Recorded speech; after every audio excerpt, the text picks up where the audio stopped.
বঙ্গ সংস্কৃতি মঞ্চের উদ্যোগে সাংস্কৃতিক সন্ধ্যার অনন্য অনুষ্ঠান হয়ে গেল।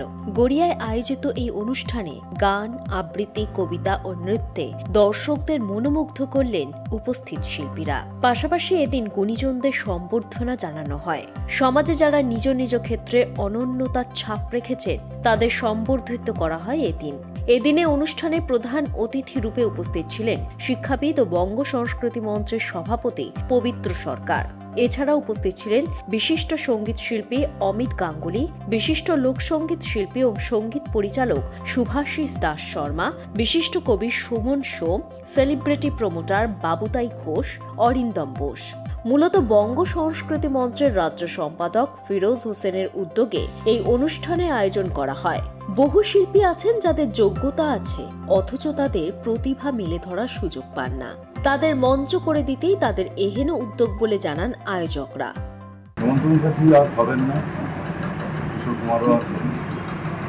কিন্তু প্রতিভা তো প্রতিক্ষণেই জন্মাচ্ছে, সেই প্রতিভা কতটুকু বিকাশ হচ্ছে সেটাও একটা ব্যাপার।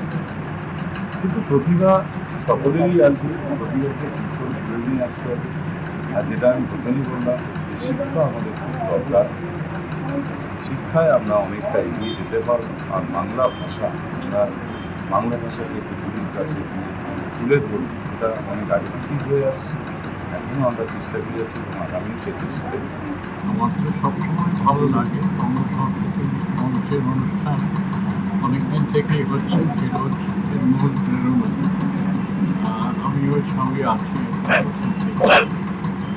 এখানে এসে বহু মানুষের সঙ্গে পরিচয় হয়, নতুন নতুন প্রতিভা সাক্ষাৎ পায়, আনন্দ কাটে সময়টা। এই সংগঠন 17 বছর ধরে কাজ করছে বাংলা ভাষা এবং সংস্কৃতির প্রচার প্রসারে। আমরা এইভাবে ঘরোয়া অনুষ্ঠান রাজ্যের বিভিন্ন জায়গায় করে থাকি এবং আমরা রাজ্যের 5টা উৎসব কমিটিতে আমাদের গুণী শিল্পীরা সেখানে অনুষ্ঠান করেন। বঙ্গ সংস্কৃতি মঞ্চ বাংলা ভাষা সংস্কৃতির প্রচার প্রসারে কাজ করে যাবে এবং অনেক মানুষ আমাদের সঙ্গে সারা রাজ্যের মানুষ জড়িয়ে আছেন।